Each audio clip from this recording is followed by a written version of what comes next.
Good morning. Welcome to Reading the Science of Mind, a Philosophy of Faith, a Way of Life in 1 year.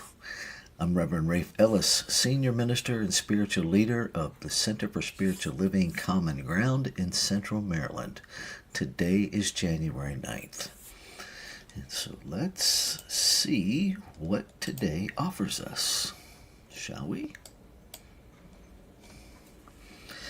So for January 9th, we are reading from page 66, paragraph 2, through page 68, paragraph 2. And because it's a lengthy read, I will offer my insights as we go. Describing the infinite. Any account of creation, however brief, implies, first of all, a universal intelligence which is omniscient, all-knowing. We call this intelligence God. In philosophy, the word reality is used. In science, the word principle. The reality of philosophy, the principle of science, and the God of religion all have much the same meaning. The nature of the universe in which we live. We describe it as God, Spirit, reality, truth, and absolute intelligence. And there are many, we'll just pause here, many more names. And the challenge is the limitation of language, because we're trying to define and capture an infinite beingness, an infinite isness, in finite words that have finite understanding.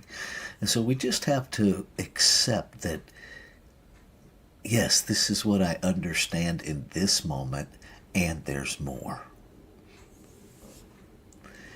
Absolute intelligence.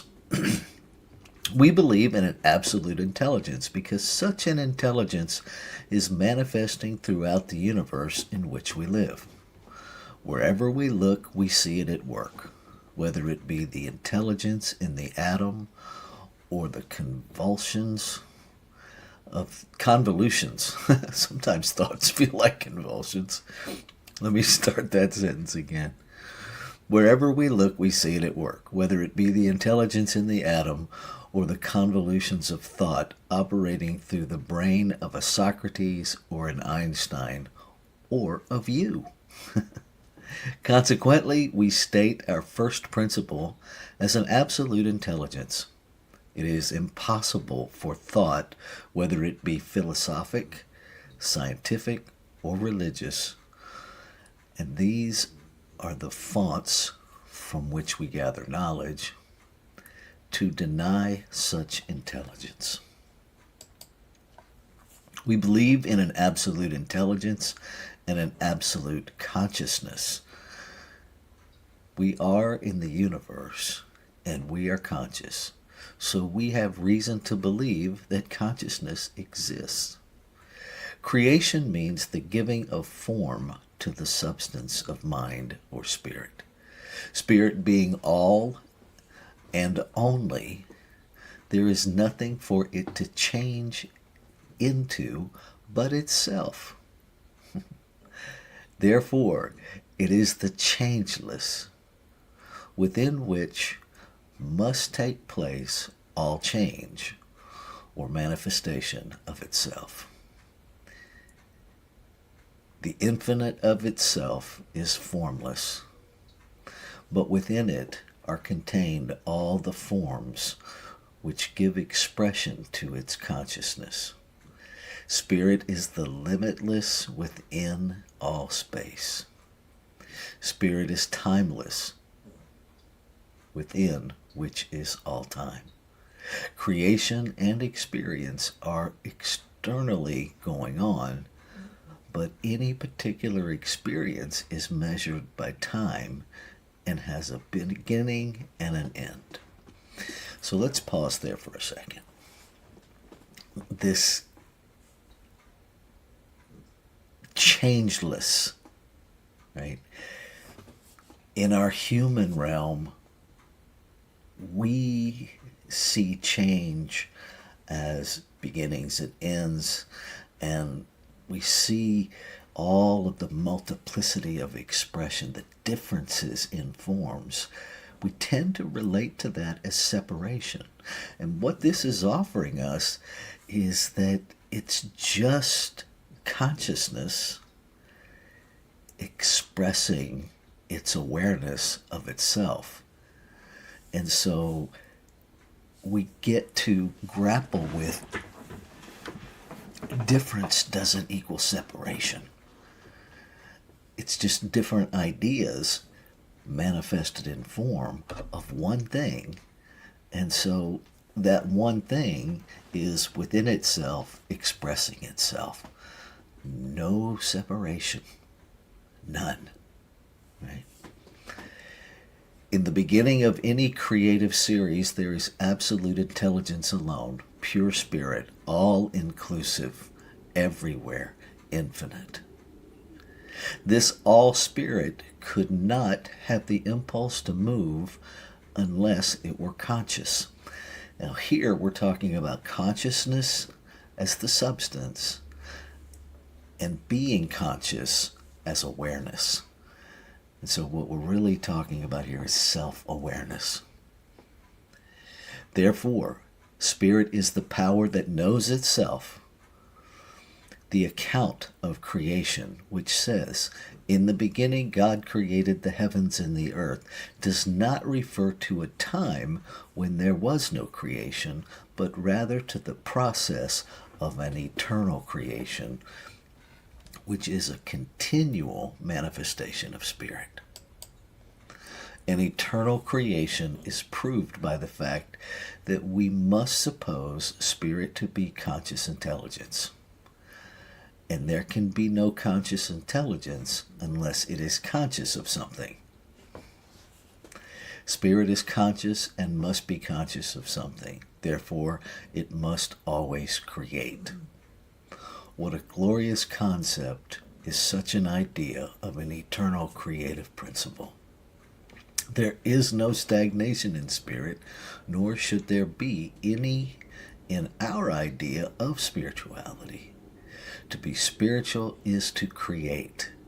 The spirit is alive, conscious, aware, and active. What that teaches me is that there is no stopping point. There is no arrival point. That creation is an ongoing, eternal, never-ending process of the infinite creating, expressing. It's another word for it. Creating, expressing. Same thing. It has ideas, and those are made manifest, and we call it creation. A deep inquiry. If we were to examine the basic principles of the religions of the world, we would find a great similarity. Each points to one central life, from whose self-existence all draw their livingness, and without which nothing could exist. The Christian religion gives more value to the individual life than do most of the others. That is why it has made such an appeal to the more vital races of the world. Now, I don't know that that's necessarily true. I don't know that I necessarily agree with that, but this is what Holmes wrote in 1938. In many respects, the Christian Bible is the greatest book ever written and does truly point a way to eternal values. Now, I do share the belief that the Bible is an amazing library of books filled with incredible information. I'll stop there for now.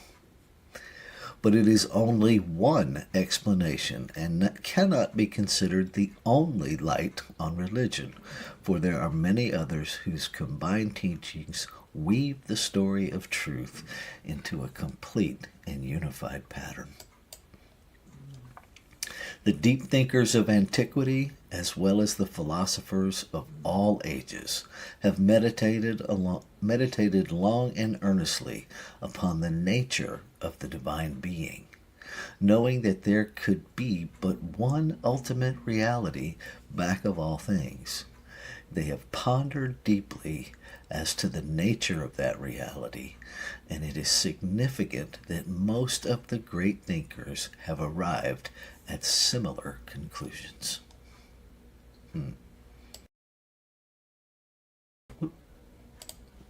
Remove the wrong thing. And so, part of what I think we get to look at is we have a colloquial phrase that has emerged that I create my own reality. And that, in my experience and understanding, sets us up to be in duality. It sets us up for a sense of separation. I believe what is more accurate is I create my experience of reality.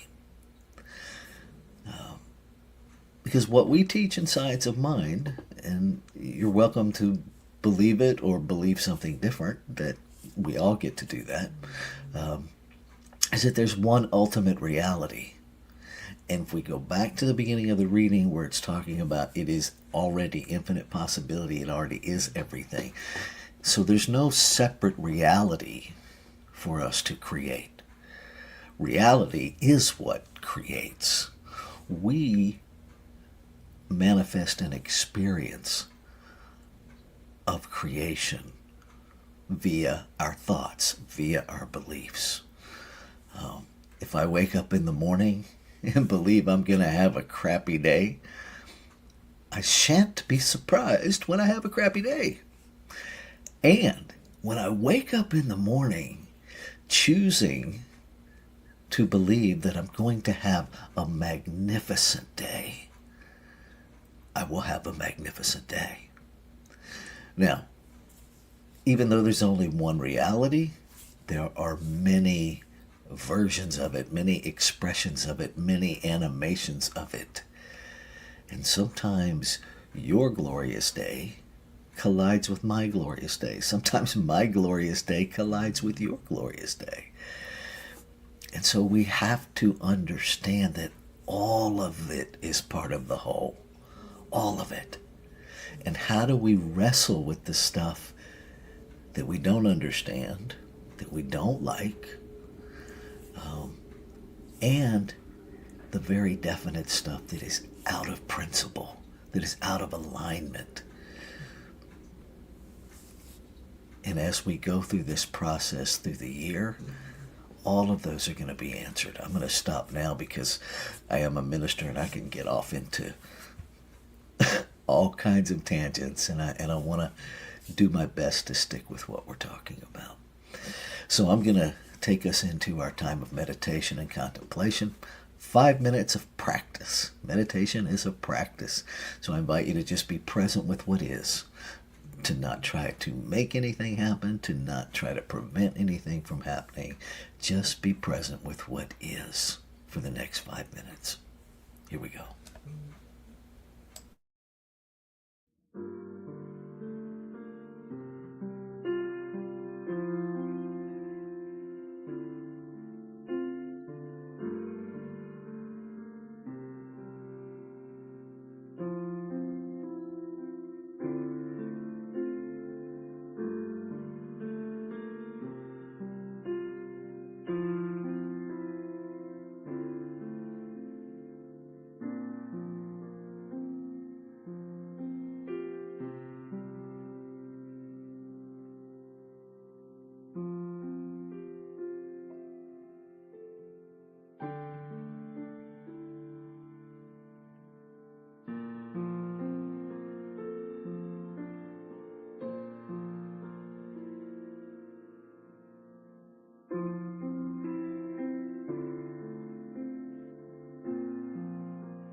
I recognize there is only one.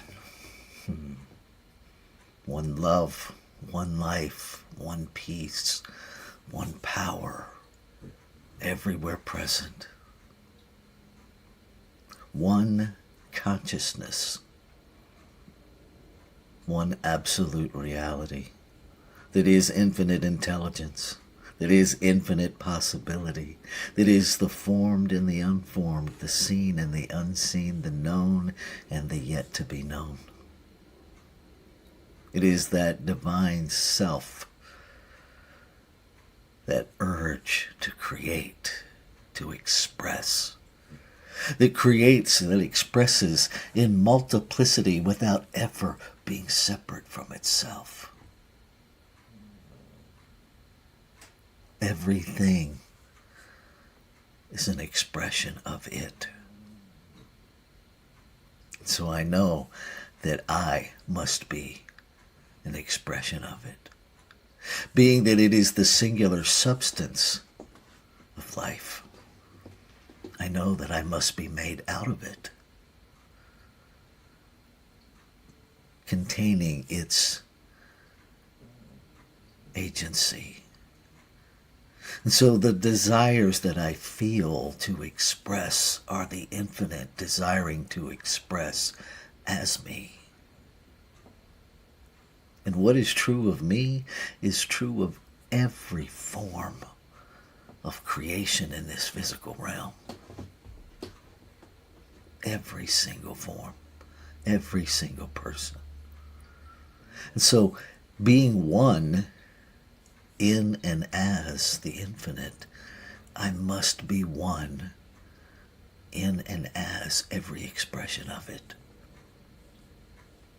And so I remind myself, claiming and affirming a consciousness and awareness that there is one whole body of creation, that the individualized expression of reality never creates a separate reality,